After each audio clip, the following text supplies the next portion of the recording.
Well, 25 years ago today, the state's strongest and costliest tornado leveled the community of Barneveld. Under the old measuring system, it was an F5 tornado that struck late at night, killed 9 people, injured about 200 others, and virtually destroyed the community about 30 miles west of Madison. And even after all these years, survivors remember it as if it were yesterday. Dana Brueck visited with some of those survivors and takes a closer look.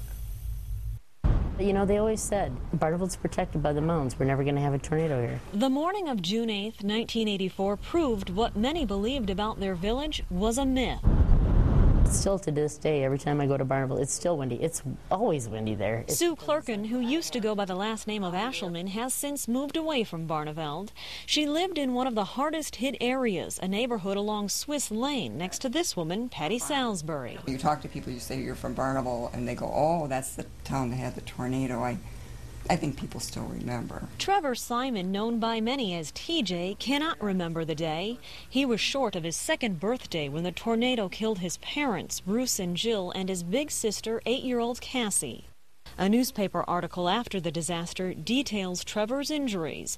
He was thrown 3 blocks from his family's home on Swiss Lane, then found along railroad tracks. They found me and then they recognized me because, you know, they knew my dad, they knew me. One of the dead was Bruce Simon. 35-year-old Bruce Simon was well known among first responders, having trained many of them.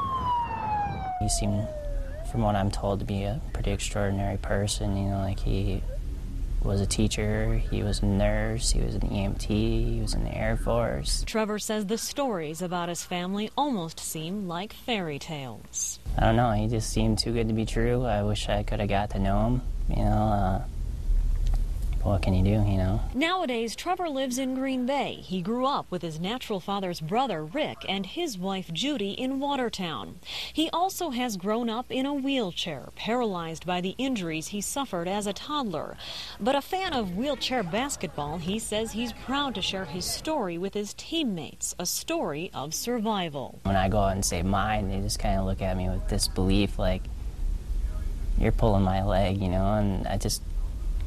You know, I have to say, hey, go look it up. If Barneveld's known by some for its windy days, it's also known for its resolve to do what it promised after the tornado. Not to give up, but to go on. It can either make you or break you. It can. Dana Brueck with our story from Barneveld. For those who were in that city the day after the tornado, what they remember is that the water tower was about the only thing left standing. The tornado caused about $82 million in damage. The National Weather Service has created a recap of the Barneveld tornado, including pictures and statistics and weather maps. You can see that information by following a link from fox11online.com. Click on Weather, scroll down to the Weather News section.